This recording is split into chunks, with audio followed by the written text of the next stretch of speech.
Okay. So to continue our rant, this is Blake Cushing, your King of Kings, speaking with you again this Friday morning, the 14th of November, 2025. So, what did I want to say? Well, we've got craziness happening all over our world. Delirious, insane craziness. Trump thinks, and sold to my American kids, get this, what we're going to do is we're going to suck the blood out of everybody else to make us great again. Tariffs are going to make us rich. Our money is no good, it's fake. It's as fake as a fiat currency can possibly get. That's the US dollar. For a sure slam dunk, it takes the cake. Think of it, all these hundreds of trillions of dollars in deliriously existence sprouting out of a root that generates $4.4 trillion a year. That's the net government take, U.S. government take. In a good year is $4.4 trillion.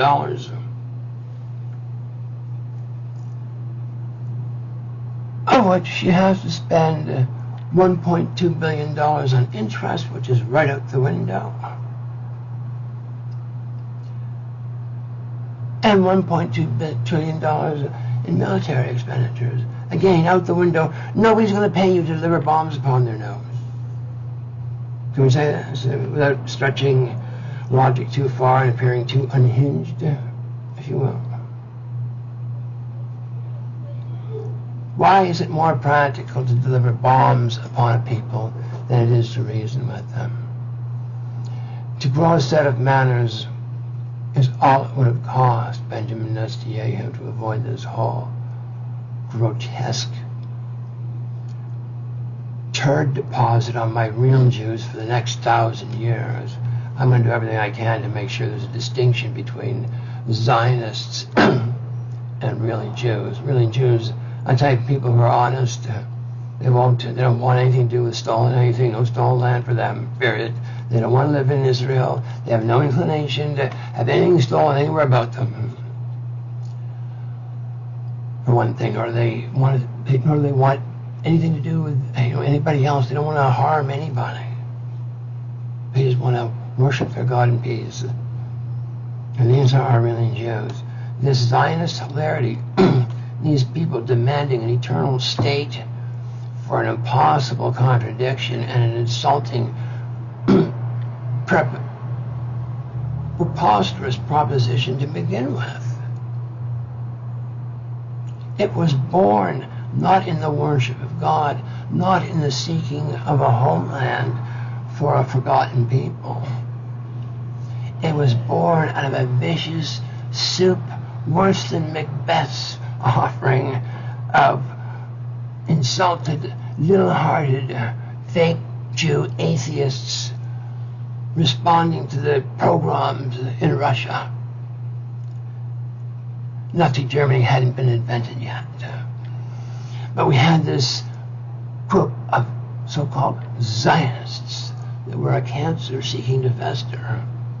And I submit to you, Hitler caught very good wind of this and hence fomented his persecution of the aforesaid race.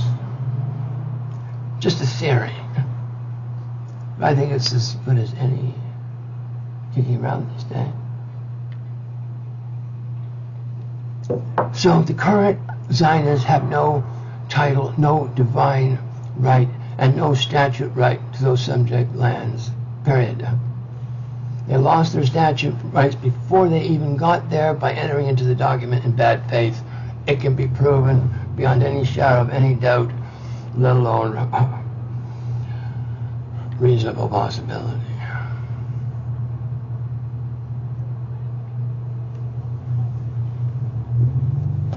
So, and spiritually, religiously, these people laugh at God, they hate God, they hate the rules that God demands.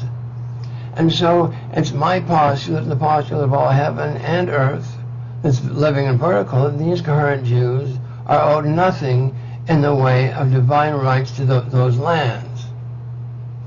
And so if somebody can find some sort of statute right whereby they can cobble together some sort of prerogative that they may have in those lands, basically what they are essentially is invading thieves,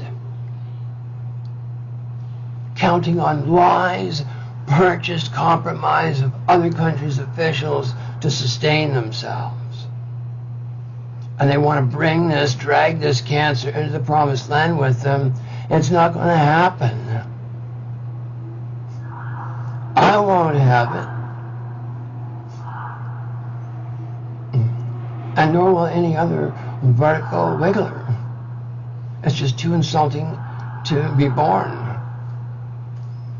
I have 144,000 people, wigglers, spirits, whatever, joined in communion with us. This is not just me rattling off in bum hump Canada. I want you to know this Zionist experiment is the worst idea humanity has ever come up with, bar none. That's your king's take on the Zionist, what do they call it? Zionist problem? Palestinian problem? Zionist problem?